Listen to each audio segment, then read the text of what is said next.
We're here at Lagoon at Pioneer Park. We've investigated here 3 times, and we're back to film some of the areas where we've caught some evidence. And we did catch quite a few in about 5 different locations here in some of the buildings. Right behind me is one of them, the gingerbread house. Some interesting things happened. I personally wasn't present, but some of the investigators, they had a door here slam, very loud. We heard it over across the street here. That's how loud it was. And they had, some other investigators had some interesting experiences, some voices, and they heard other movement in the house.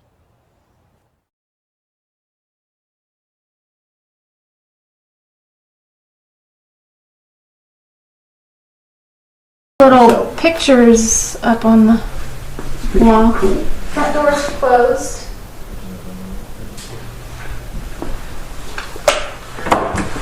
Was that you, Adrian? No, That wasn't you? that was the door. We spent a lot of time in there. We had a lot of equipment. I actually had quite a few experiences in there, personal experiences. Unfortunately, we didn't really catch anything on the audio or video. But me and Farrell were up there, and we actually thought we heard a couple voices. We had some knocking occurring up on the 2nd floor. All the activity seemed to happen on the 2nd floor. And that's the Wanship house right across the street. We were standing actually by the bedpost over there. Cordell and me and Bill was filming.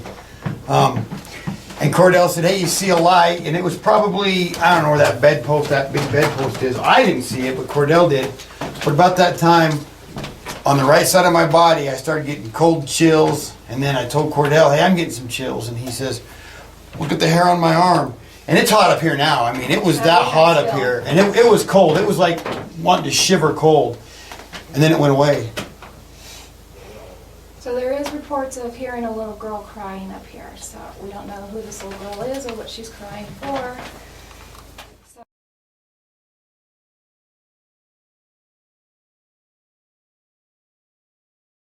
Feel at home because a lot of these items you don't recognize. The carriage house. The carriage house is actually, turns out to be my favorite. It wasn't originally because it's a newer building. It's probably the newest building in Pioneer Village here. And it was built just to house the carriages, the carriage collection. And we actually caught some really interesting audio from there, and probably the largest quantity of EVPs and via audio. We didn't catch anything on video, but we'll be displaying and showing the audio, the EVPs here shortly. But it's probably my favorite, and I think Carrie's favorite also, and several of the other investigators.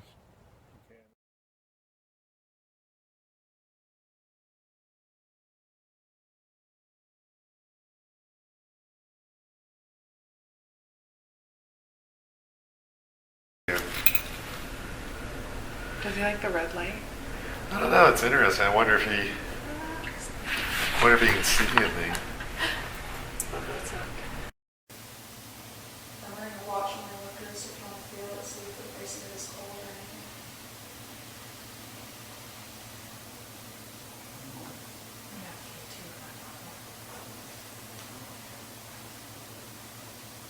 Is there someone here trying to tell me to go somewhere with you? The Dern house. That one was kind of interesting. It was. I'm not sure what to make of it. We had a lot of noises on the 2nd floor. We tried to debunk that as animals. We tried to find animals. We couldn't. A lot of knocking and banging on the 2nd floor, and on the 1st floor, I actually experienced a couple things. Voices. At one point, me and another investigator, we both got very dizzy. I actually went down to my knees. I couldn't stand for about 2 minutes. Don't know what caused that. Now, the most interesting thing I had happen at that location, and unfortunately we didn't catch it on video, I was standing outside just looking around. I was by myself. It was very dark, and I was on the west side of the house. And there was nobody in the house, nobody around. Everybody was further up the village here. And all of a sudden, along the side of the house, this big bright light occurred. It almost looked like a flash, almost like one of the old-time photography flashes. And I tried to debunk it. I had tried to figure out where it came from. I couldn't figure it out, couldn't debunk it. Never happened again. Again, we can't use it as evidence because, one, we didn't catch it on video or anything, and we'll need to try to duplicate that at some point. Couldn't debunk it, though, and that was fascinating.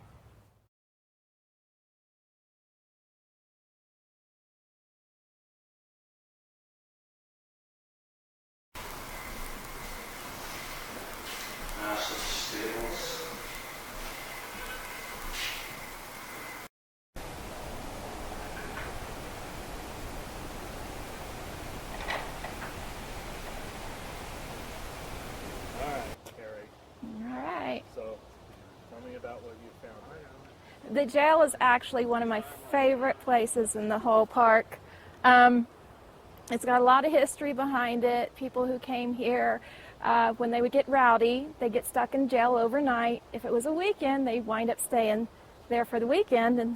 And in this jail, there's four little stalls, or whatever you want to call them, cells, it's a better word. And then the last stall actually had quite a bit happen in there. We investigated in there for a little bit, and then I told everybody, everybody leave. I'm going to sit in here by myself in cell 4 by myself for about an hour. And after about 20 minutes sitting in there, no lights, no flashlight. There's really no lighting out here, and there was no one in the area because I walkied everybody, and they were on the other side of the park. And first thing I did is in the back cell, I had it closed, and I looked, and I saw what looked like a shadow come from by my cell, cross over and go right into the wall. My first instinct is someone's out here, but the shadow pattern didn't make sense with the lightings. So I'm walking everybody, and they're like, no, we're over at the Dern or the carriage house. And then I felt like my hair was just gently tugged twice. So of course I'm encouraging, if there's someone here, come on up. And the odd thing is I never heard a voice, but when I played back my audio, I did capture a female voice. It does sound like it's within the jail. It's faint. It's definitely female. Again, I checked with other investigators. There was no one in the area. Could have possibly been a animal or something. It might, but it does sound just like vocalization. So, and like the peacock in the back sounds like a crying, but it wasn't that.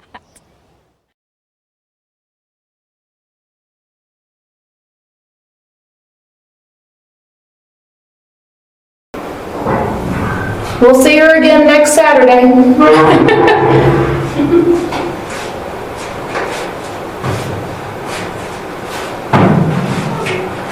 If someone's in here with me, can you come sit next to me? Stomp your foot. Bang a wall.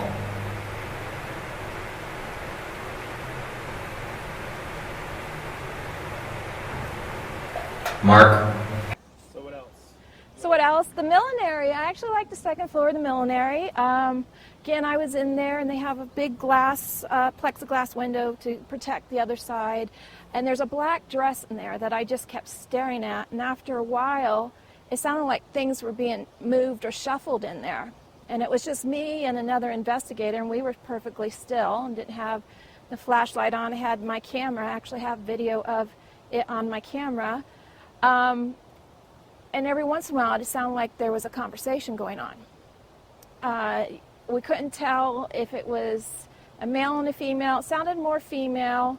Again, we checked with everybody to find out everybody's location. We had everybody go quiet.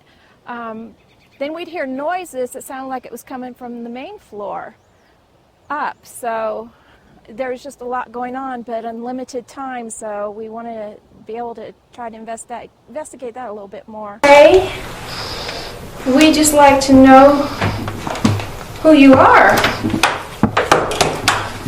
The dresses in here are absolutely beautiful. That was behind you. Was it you? Well, I am Alex White.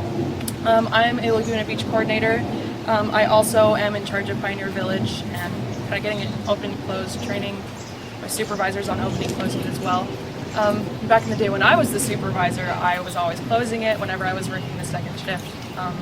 So I've heard, seen things back here in my years. I think this is my 4th year now being back here in Pioneer Village. And you've been with us on each trip I've here. been with you guys, what was it, 3 times? Yeah. In the summer? Yeah, I was here for all of those, so. And you did great, and we're getting approached by... Shucks. We haven't named this one yet. It's one of the younger ones, but... peacocks, man. So my name is David Gray. I'm the Human Resources Manager here at Lagoon. He's agreeing This with is not one of this is one of our employees. He's in charge of entertaining the guests. But I've been with Lagoon for 18 years. I actually started when I was 15, working in food service. In fact, I worked out in Pioneer Village for several years.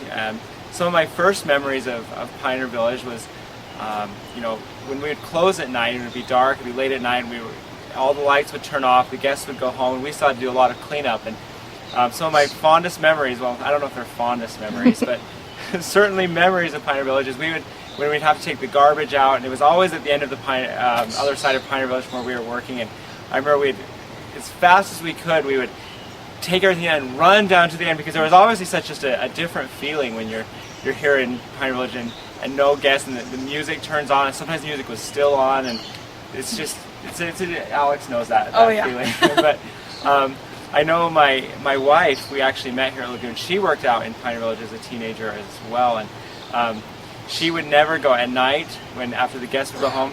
She always tells the story. She worked in the bakery, and they had a dough hook. She would never leave the bakery when she at night without her dough hook, because she was always so nervous to go out and about. But those are some of my experiences in Pioneer Village. But it's certainly a fun place to be. There's definitely a different feeling from the rest of the park when you come out to Pioneer Village. There's such a historic value here in Pioneer Village that is, there's something to explore day and night, and just a different feeling. So if you had to go, both of you had to be assigned to one building to spend an hour by yourself in the dark, which one would you absolutely not want to do? Not want to do? Not want to do. So that I could stick you in there if I had the choice. I think the upstairs of the telephone, the Dern barn, whatever that, I call it telephone, but upstairs in there has always really creeped me out. Luckily, I don't need to go up there unless you guys are here. But that one just gives me... So we don't want to put you in that one. What about you, David? Well, I'm going to answer that first with the place that I would stay, the first place I stay, which would be the bakery, because there's such yummy treats in there. And I'm a big treat person, so that would be my first place. But the last place I would stay would be the millinery. I don't know why, I just don't like it. I don't like walking by it, I don't like walking in it, so that's probably the last place that I would say. It's the millinery and the barber shop. Yeah. That's the combination of it. Well, Millinery upstairs, we'll have the to work barber on shop getting you downstairs. all in there now. That's my goal. And then for the record, I would absolutely stay in the carriage hall. Carriage hall, yeah. That's my thing over there now. I made a ghost friend, so... Yeah, carriage to hall get is to know her. fabulous. Friends everywhere. Well, thank you, and I'll probably hit you up again when we're over at the carriage hall. Excellent. Thanks. And you've done 5 buildings? Is it the Dern? Carriage House is fabulous. There's a lot there. The gingerbread, the wand ship, and the jail. So far, there's so many places here. The opportunity to get into each and every building would be fantastic. We love that opportunity, but as Cordell said, there's just so much here, and whether you come to investigate or come during the day, just the history alone that's here and the pride that they take in the Pioneer Village and all the old antiques and all that is just worth it, and especially when you get to investigate all the buildings that you can. There's just so much to do in one night. So How much more time would you need to hit them all? I would like a good Friday and Saturday night, a good, I'd say 6 hours, just to get a basic rundown of the place. Sometimes when you go into new buildings, we usually do like light investigations, kind of get to know the map of the building and all that. And you want to look for things that you can debunk, windows, vents, doors that don't close all the way. to outside noises like the water here. And sometimes when you go and investigate, things don't happen right off the bat. It can take a good half hour, 40 minutes before anything even happens. So then things start happening, then you want to try to debunk what's happened or get more to happen, and then by then several hours have gone by and it leaves you a little time to get to other buildings. But this place is massive in size, a lot of history and a lot of buildings, and that's been one of our key goals, is to come back and hit some more buildings. I just recommend anybody to come here during the day. I mean, it's just as exciting during the day. So a lot of history. The village here at Lagoon, one of the best, actually one of my favorite places. They have so many original buildings here. It's fascinating, and the history for all these buildings are different. Every one is fascinating. To compare this to other locations Pulse has investigated, that's kind of challenging because we've only investigated approximately about 6 buildings in this village, and there's over 20. So we have a lot to investigate. But if the other buildings have as much activity as the ones that we've already investigated, I would rank this as one of the probably most haunted locations in Utah, to be honest with you, just by the sheer volume and the number of buildings. Because so far, every single building we've investigated, we've had some paranormal activity or activity that we have yet to be able to debunk. So this is on my top 5 list of anywhere: Utah, Wyoming, Idaho, any of the